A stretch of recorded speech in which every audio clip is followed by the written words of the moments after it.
Eu acredito que já tenha sido dado os recados.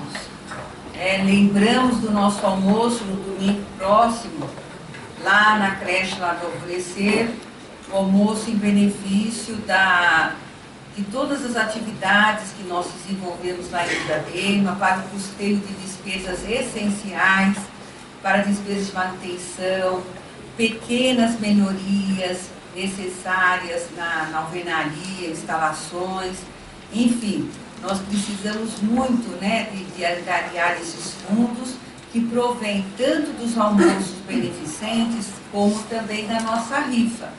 Também vocês estão sabendo. Então, quem puder adquirir um número ou pegar um talão para vender um número de R$110, que vai correr no dia 12 de dezembro, e tem um carro Nissan, se não me engano, primeiro prêmio é Nissan 1.0, e assim, eu acho fundamental, né, que todos nós possamos ajudar. Esta casa que dá tanto para nós, né, a gente fica feliz de poder contribuir com uma pequena parcela, que seja, né, de R$110, ou adquirindo o almoço por R$25. Quem não puder e puder colaborar com um convite para o almoço, já estará ajudando. Então, fica aqui o nosso lembrete. O menu será comida mineira, especificamente os pratos serão vaca atolada, frango com quiabo, costela com mandioca, canjiquinha com costelinha de porco, feijão tropeiro, angu, milho verde.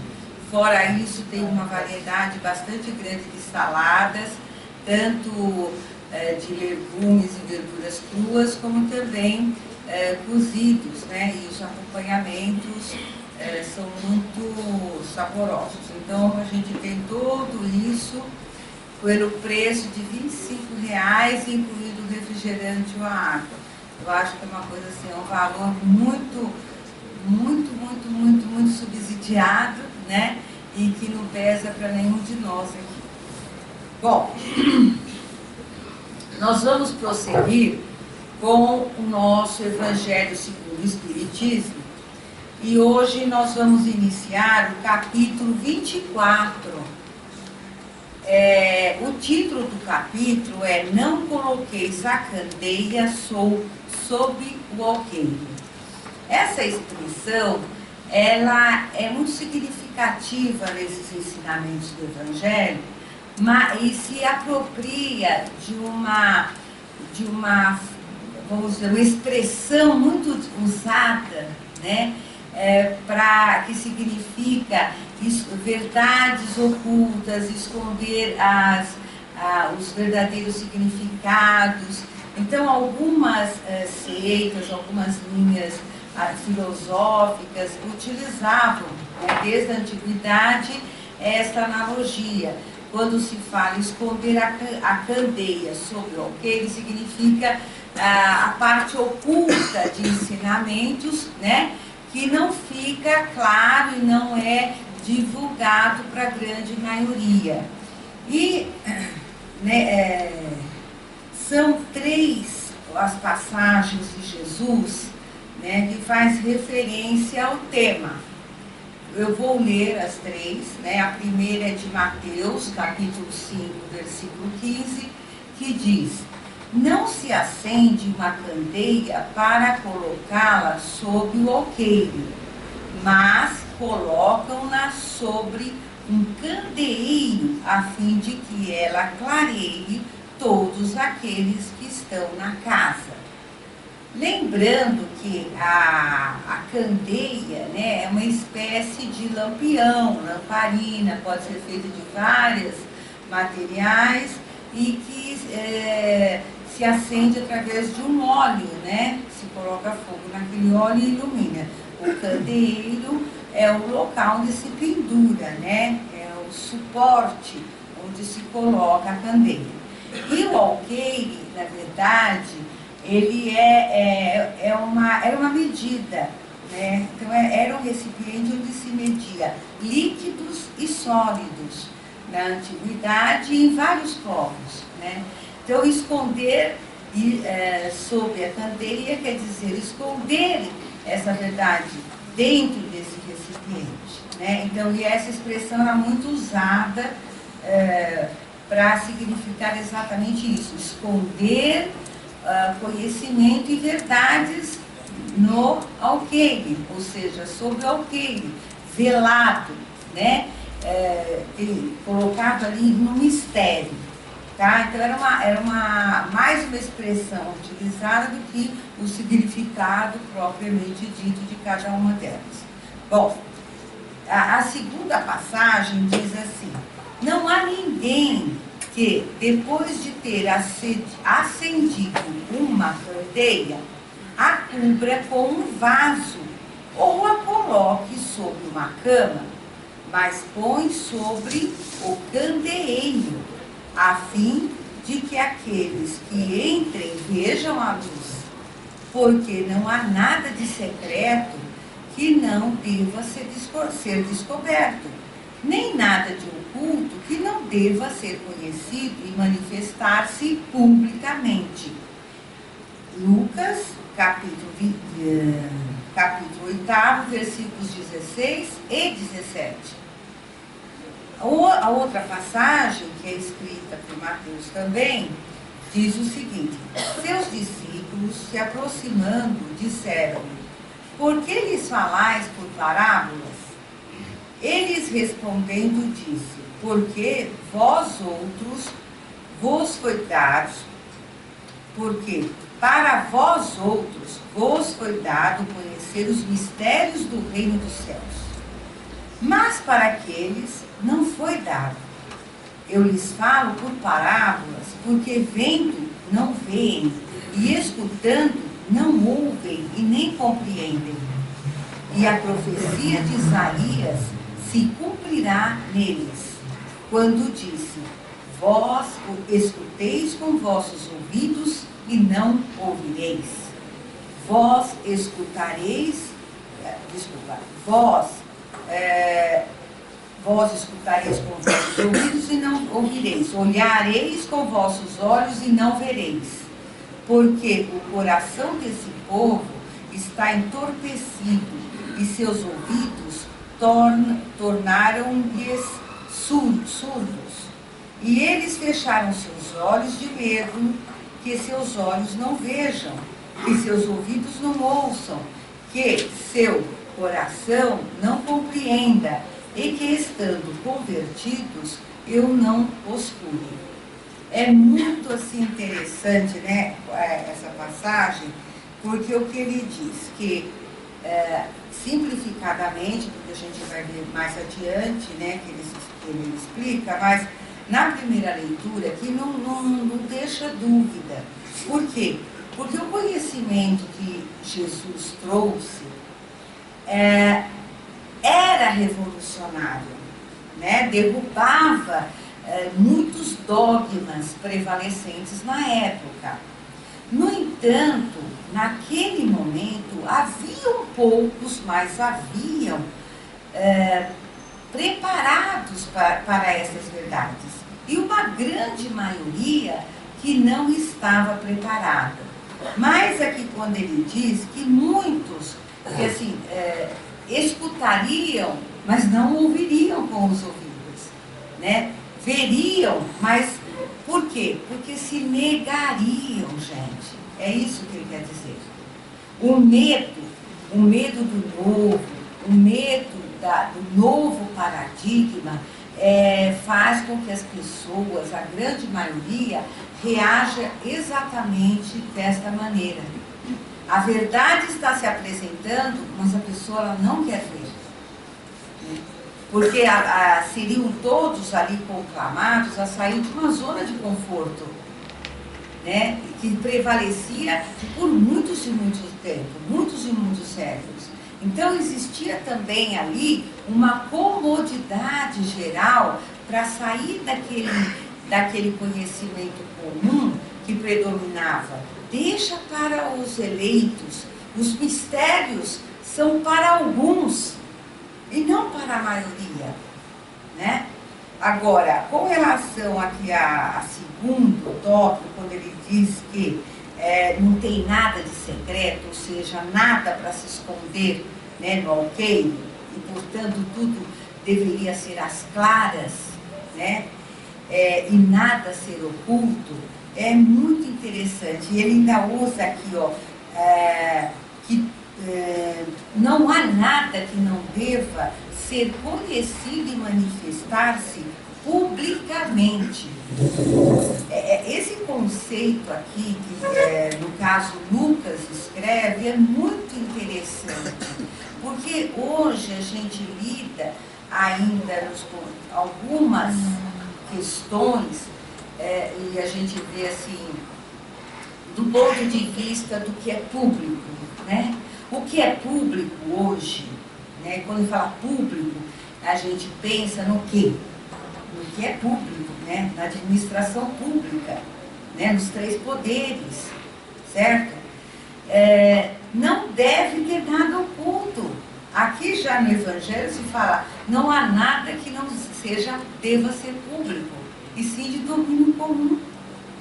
E hoje a gente vê, nós estamos, eu estou só falando a título de exemplo, não estou dizendo aqui, mas este conceito, né, da transparência já era uma preocupação aqui, e Lucas escreve, né, quando Jesus passou esse conhecimento, e dizendo que ele falava por parábolas, mas o conhecimento estava lá.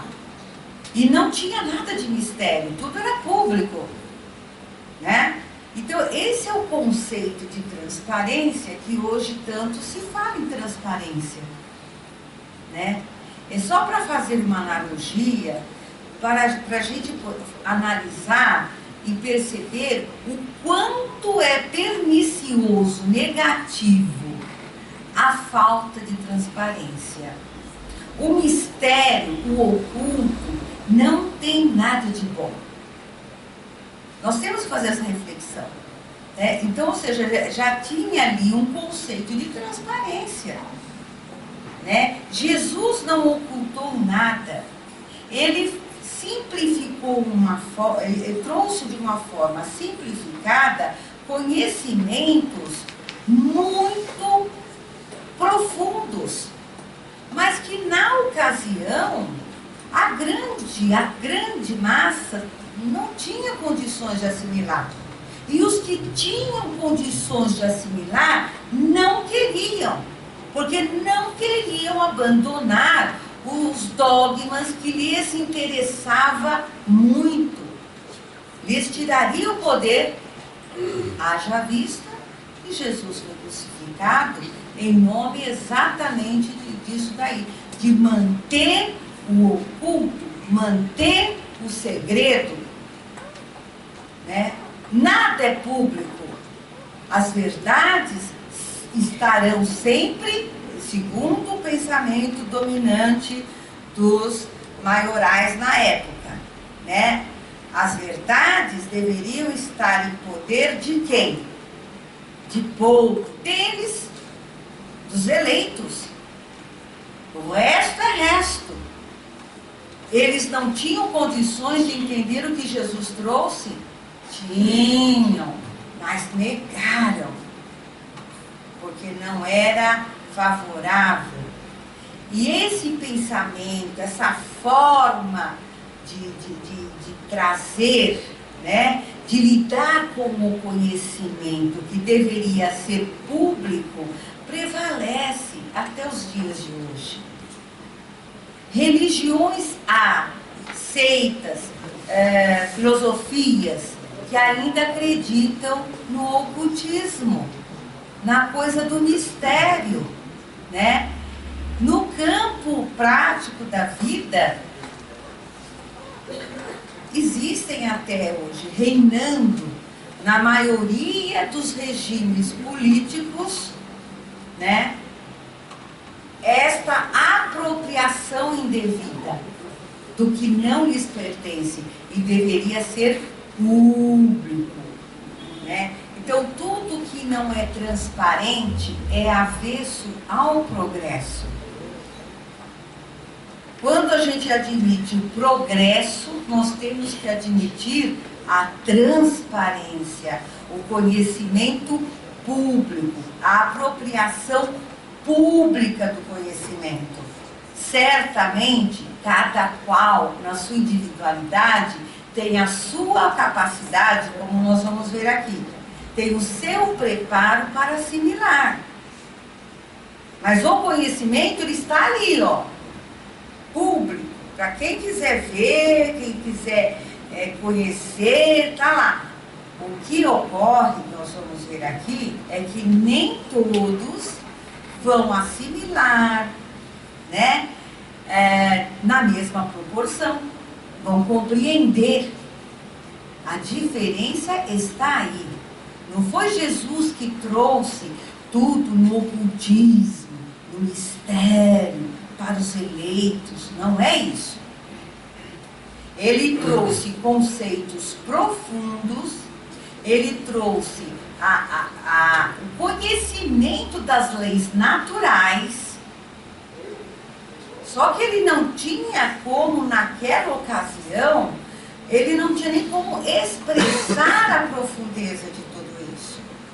E, através das parábolas, ele deixava o conhecimento, deixava ali a semente. E os mais preparados assimilavam, né, muito, assim, quase próximo do que ele realmente queria passar. Bom, admira-se de ouvir dizer que Jesus... Admira-se de ouvir Jesus dizer que não se deve colocar a luz sobre o alqueire, enquanto que ele mesmo oculta sem cessar, vamos ver se ele oculta, né, o sentido das suas palavras sob o véu da alegoria, que não pode ser compreendida por todos. Ele se explica dizendo aos seus apóstolos: eu lhes falo por parábolas, porque não estão no estado de compreender certas coisas. Veem, olham, ouvem e não compreendem. Dizer-lhes tudo seria coisa inútil do momento, mas a vós vos digo, porque vos é dado compreender esses mistérios. Tratava, pois, com o povo como se faz com as crianças,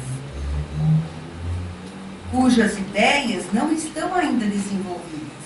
Com isso, indica o verdadeiro sentido da máxima: não se deve colocar a candeia sobre o alqueire, mas sobre o candeeiro, a fim de que todos aqueles que entrem possam vê-la.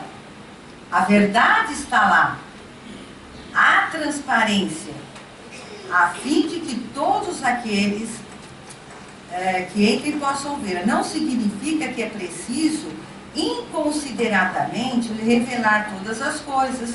Todo ensinamento deve ser proporcional à inteligência daquele a quem é dirigido, porque há pessoas a quem uma luz muito viva ofusca sem esclarecê-las.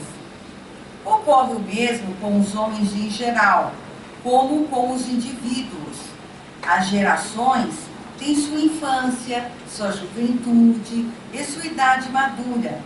Cada coisa deve vir a seu tempo, e o grão semeado fora da época não frutifica.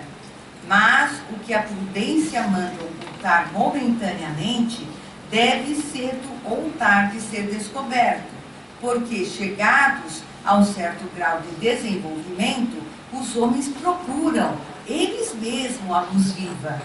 A obscuridade lhes pesa.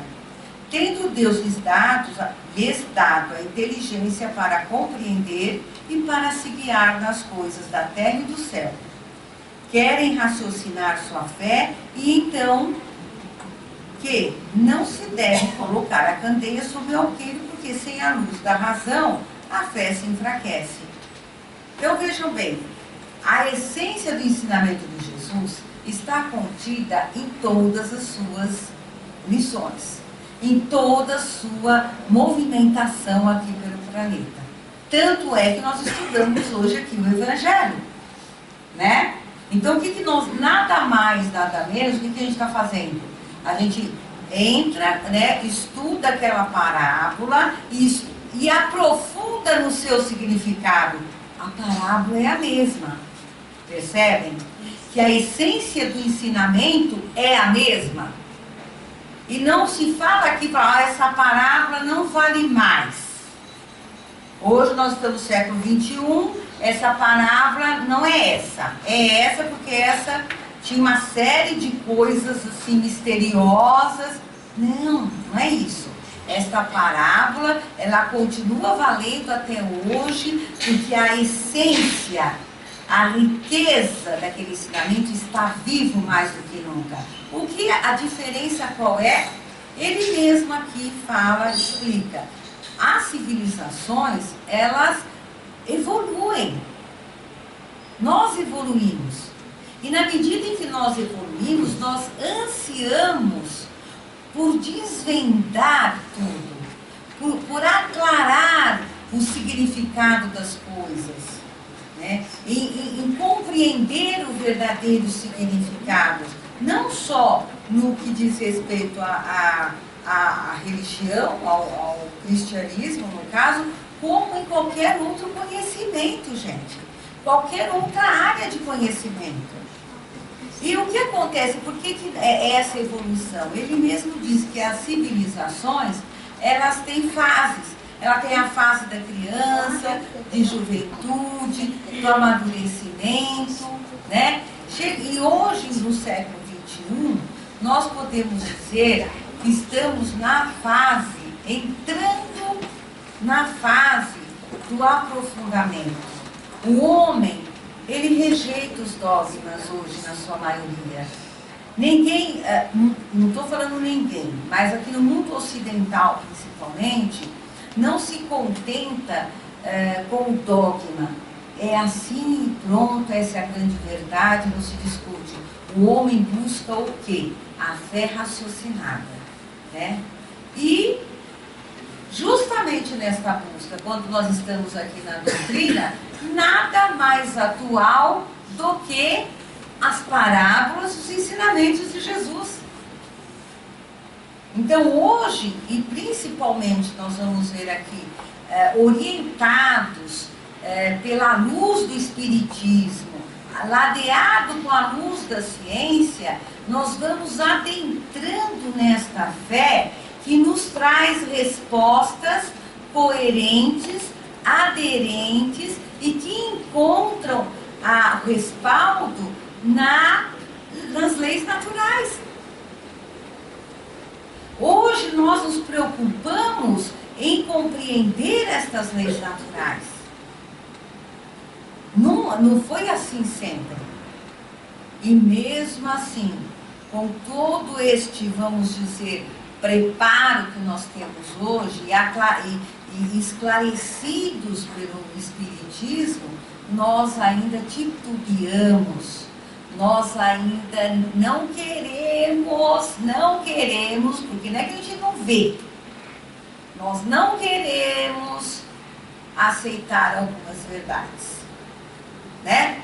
Aquelas verdades que nos chamam à responsabilização. Essa, então, é terrível. A gente sair, né, de um dogma, de um Deus que castiga, de uma situação em que eu tenha um purgatório, um inferno, um céu, em que eu não sou eu que mando isso, Deus é que está mandando, Ele é que resolve, né? A gente sair de uma situação que é cômoda, né? Eu fui mal mesmo, vou para o inferno. Vai, mas eu vou para o inferno, mas não é porque eu fui para o inferno, porque tem um juiz maior que vai me colocar no inferno, mas não é mais assim, né? Então hoje a gente foge de muitas verdades, a gente não quer ver. E eu penso que a maior verdade está em nós assumirmos a nossa responsabilidade, assumirmos que nós somos os principais atores dentro da nossa vida. Se ela fosse uma novela, nós seríamos os protagonistas, sem dúvida alguma, a gente não aceita, né? E a gente fica, né? É sempre o outro, é o vizinho, a minha mulher, meus filhos. Então, eu acho assim que as verdades de Jesus, eu estou dando um exemplo, uma delas que a gente tem dificuldade é essa. E está aí, ele está falando, ó, né? Então, nesse sentido, o conhecimento era transparente, ele estava lá, mas nós assimilamos de acordo com a nossa capacidade, com o nosso desenvolvimento, com a nossa razão, né? Até que ponto a nossa razão, ela avançou.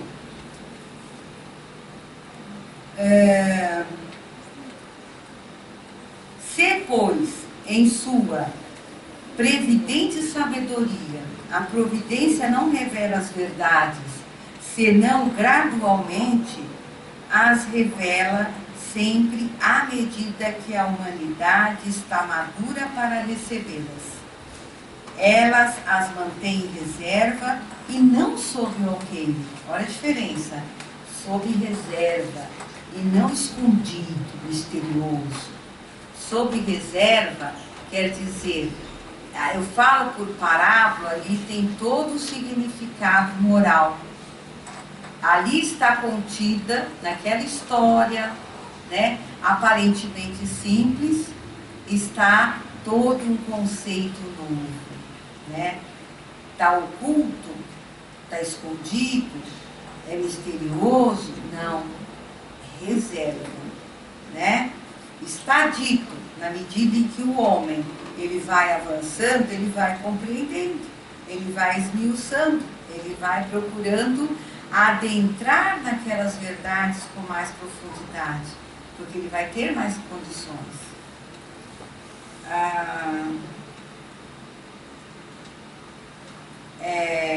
Mas os homens que estão na posse delas não as ocultam a maior parte do tempo. Então, assim, alguns têm, mas sempre, na humanidade, na história, sempre tiveram aqueles que compreenderam, aqueles que estão adiante, que têm mais capacidade, certo? E que muitos se apropriaram, né? São os bambambãs, né? Das seitas, das religiões, os sacerdotes, tudo às 7 chaves. Ele diz que por algum tempo aqui se consegue esconder ao vulgo, né?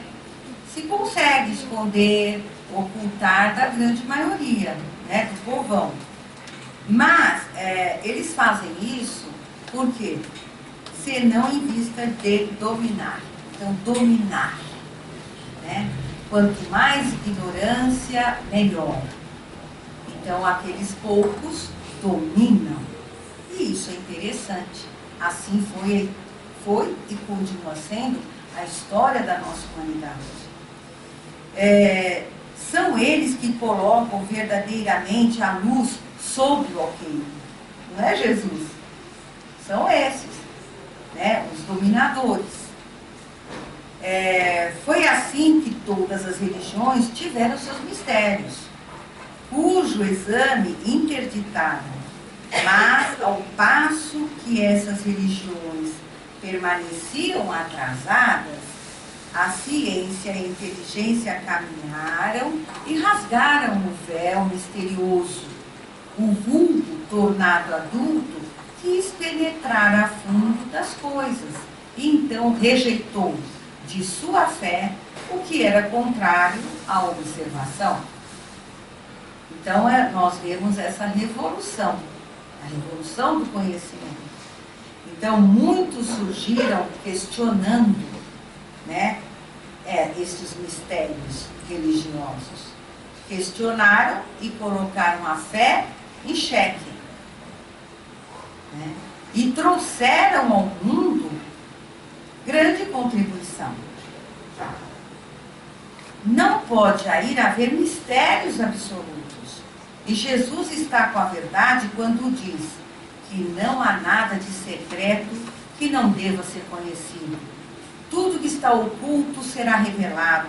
Um dia e que o homem não pode ainda compreender na terra, o homem não pode ainda compreender na terra, lhe será sucessivamente revelado nos mundos mais avançados. E quando estiver purificado neste mundo, ele está ainda no nevoeiro. Aqui ele faz aqui uma revelação, né? Então, aqui também tem um conceito. Que conceito é esse? Nós todos aqui, humanos, não estamos condenados a viver apenas nesse planeta e nem neste momento atual. Percebem? Então, o conhecimento, tudo será revelado, certo? Não só aqui, mas em outros mundos, certo? Em mundos mais purificados, ou seja, o conhecimento não tem fim. A verdade absoluta, a verdade real, ela está longe ainda de nós compreendermos. Mas Jesus aqui deixa essa porta aberta, porque quando ele diz que nada é secreto e tudo será conhecido, tudo será revelado, ele também não se atém aqui na terra enquanto encarnados. Nós não podemos perder de vista a vida futura. Nós vivemos enquanto encarnados e vivemos enquanto desencarnados. Nós estamos na Terra, mas podemos ir para mundos avançados. Certo? Então, ou seja, a verdade, ela é um crescente. Quanto há ainda para nós desvendarmos, hein? Não é pouca coisa, né? Então, hoje que a gente entende como uma maravilha e que nós ficamos impressionados, às vezes, com alguns irmãos ou irmãs, o que eles conseguem, né? Muito além da nossa capacidade comum, o que eles conseguem, nós não sabemos ainda o que está reservado para nós. Nós não sabemos, até onde podemos chegar, né, nos conhecimentos das leis naturais. Nós não podemos esquecer que somos criados à imagem e semelhança de Deus. Obviamente, não é que nós vamos agora equiparar-nos a Deus, longe disso, mas há uma razão para que isso um dia, que foi dito, né? Para que se foi dito um dia. Porque, na verdade, nós temos sim muito a desvendar, mas a doutrina espírita certamente já nos trouxe uma luz imensa, imensa, na certeza que nós não morremos. Isso já é uma revolução. Pensem nas consequências dessa verdade. Então, nós não podemos avançar mais, chegamos aqui no nosso tempo. Na semana que vem, nós vamos continuar no item 6. Tá? Então, muito obrigada e até a próxima semana.